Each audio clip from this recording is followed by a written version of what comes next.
We all know that funding is an important part of business, but why and how much funding do you really need? All right, so the first thing that I talk to entrepreneurs about is first, you got to understand your why. Now, I know that might sound like kind of like wishy washy. And no, I'm not a motivational speaker, but I do think it's important to understand like, what's your why? Why are you starting this business? How are you running it? For example, I have friends that, for them, the things that matter most are control, and they want to be able to, go home at 5 o'clock and be with their families, and they want flexibility and all those other things. And so they have chosen a business and a funding strategy that works for them. They're never going to be billionaires, most likely, right?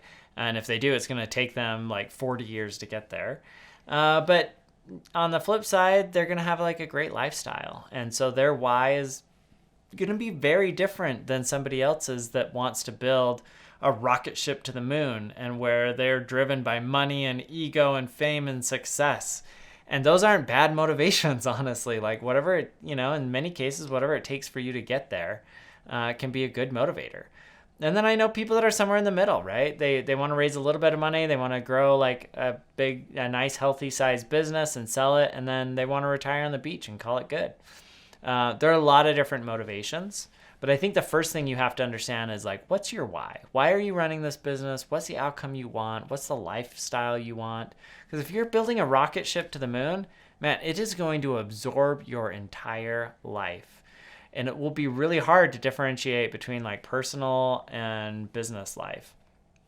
On the flip side, if you're not trying to build a rocket ship to the moon and you're trying to build a nice lifestyle business, then you can build it in such a way that you do have a great lifestyle. You have all the flexibility in the world, and a lot of opportunities to still make a good living. So first, understand kind of that why and what you want. Now, let's assume that you want to go on more of the lifestyle side of the business. How do you fundraise for a lifestyle business? Well, in my mind, there's a few different ways. So one, try not to raise at all. And I think, there are a lot of businesses that you can start out without a lot of money.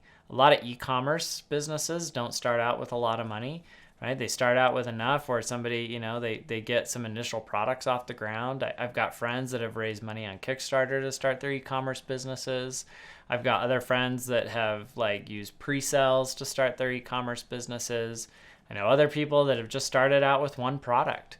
And, like my neighbor, his dad just bought a Rivian, and he was like, hey, I'm going to make tempered glass covers for the Rivian display screens, and I'm going to be the first to start selling those. And so, he went and designed it and borrowed some money from his family to put in his initial purchase order, which, is like a few $1,000s.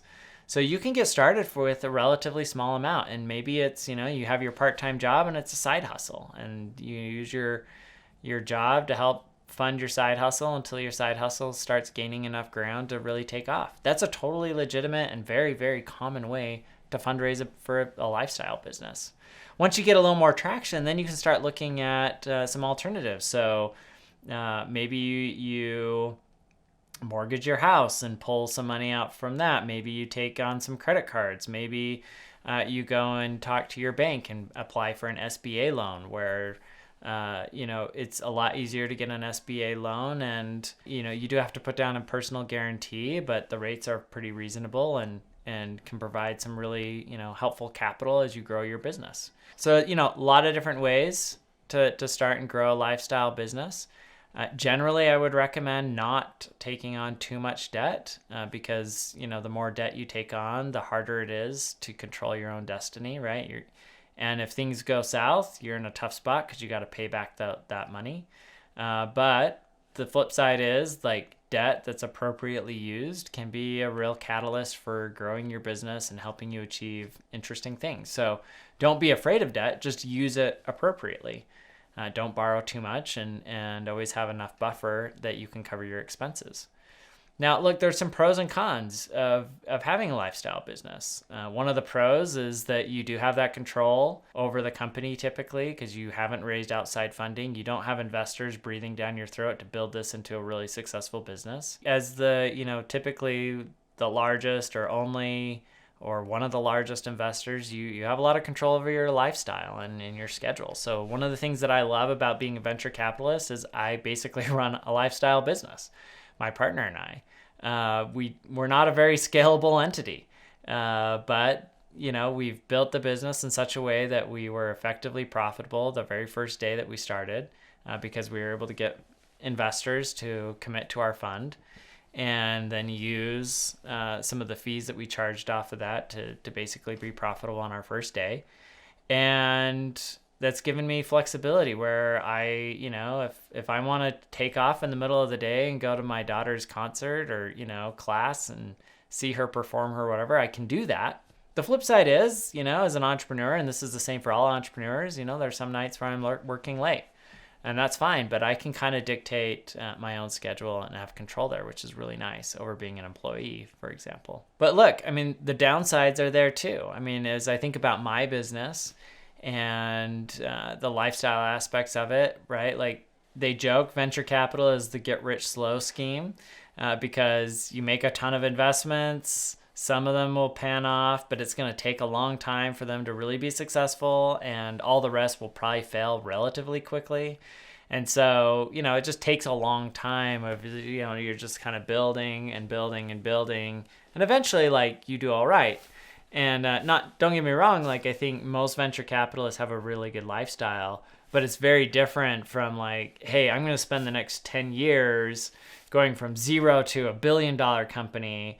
That doesn't really happen in venture capital. And it's the same with most lifestyle businesses, pretty much all lifestyle businesses. It's like my friend runs this business, generates kind of $1 million in revenue. It has when everything is said and done, not very high profits, but they pay everybody really well, and they're all pretty happy with the way it runs. And, they try to grow it a little bit, but that's not the biggest priority for them, which goes back to my understanding your why, right? Fundraising, on the other hand, is really going to set you up on a different path. You can move a lot faster as you raise money, but you will have investors breathing down your throat to build a big, successful company and drive great returns for them. When you raise venture capital, it's not like it's a loan, so you're not obligated to pay it back from the perspective of they're looking for, they treat it like a loan. But on the other hand, they're investing because they want a return, and so they're going to push you to get a return. And as I've explained on other videos, once you're on the venture capital drug, it's really hard to get off because VCs are going to push you to grow. They're going to push you to grow at almost all costs because they know that the markets value growth. And the reason why markets value growth is because markets value monopolies. They want to see your company grow really fast, acquire a ton of market share, and really establish itself as a winner in its space. Well, in order to do that, you have to grow really fast. And in order to grow really fast, you have to spend a lot on marketing and sales. And in order to spend a lot of marketing and sales, you have to raise a lot of money from venture capitalists. And if growth slows, it becomes really hard to raise more money, and it becomes really hard to sell the business, especially at a valuation that gets early investors a good return on their investment. Because every investor that wants to buy in needs to be able to believe that they can generate a return. And so you just end up on this never-ending rat race of having to raise more money, to spend more on marketing, to grow revenue, so that you can go and raise more money at a higher valuation, and so on and so forth. And that is ultimately one of the biggest cons, is that it kind of locks you in to this rat race where there's a ton of pressure. And a lot of entrepreneurs, they can't handle it, or they're just not the right person to scale up the business, and so oftentimes they get booted out of their own company and replaced by others. They give up control. There are a lot of potential cons depending on your why. Now, if your why is hey, I care about money, or I care about prestige, or I care about time, and I want to build this thing, and I want to have a huge impact, and then I want to retire on the beach as young as I possibly can, then all of those are good reasons, and reasons why raising venture might make sense for you. It may also be, and I personally think this is the best motivation and the best why, is that you as an entrepreneur can't imagine yourself doing anything else other than starting your company and solving that pain point for those consumers and those customers. You're just driven by it. You think about it, sleep about it, talk about it. It's just on your mind all the time, and eventually forces you to go out and take that risk, take the plunge, and start the company. And in that case, you're mission driven, and you are trying to have a huge impact on the lives of lots of people and have your own little dent in the universe. And I think entrepreneurs that are motivated by that ultimately end up achieving some of the biggest outcomes. I think if you look at entrepreneurs like Bill Gates and Mark Zuckerberg and Jeff Bezos and a bunch of these others, at the end of the day, that's really what's driven them. It's not so much the money. Once you're worth $1 billion, how much more money is it gonna do? It's not gonna do anything for you, right? And yet those individuals have pushed and pushed and pushed to build and achieve greater and greater heights with their businesses, because they are so driven by this need to create and build and solve problems and help people. And so with that, that's why I believe your why is so important and what you want out of your life, because you just have one of those lives, right? In closing, I'd like to tell you the story about my friend. And I think there's some wisdom here. He posted something recently and was like, I got this advice from one of my mentors, and he said, I'm just like you, except for I know how to focus. And this friend of mine, it really kind of hit him hard, because he is a great entrepreneur and he started lots and lots of businesses. But the problem is that he started lots and lots of businesses.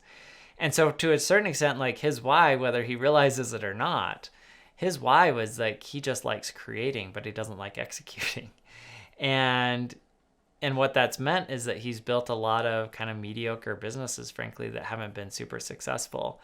But if he would just focus on one and go all in and build it into something successful, he probably would be a successful entrepreneur. And so for me, that's one of the things that I think is a big takeaway, that whether you're building a lifestyle business or you're building a rocket ship business, and I don't mean literally rocket ships unless you're Elon, that you really understand your why and that you have that focus to pursue it relentlessly. And if you do, I'm a firm believer that you can achieve outstanding success. Anyways, let me know what you think about this video down below in the comments. What's your why? What drives you? And if you enjoyed this video, check out my other video, What are the pros and cons of crowdfunding? Thanks.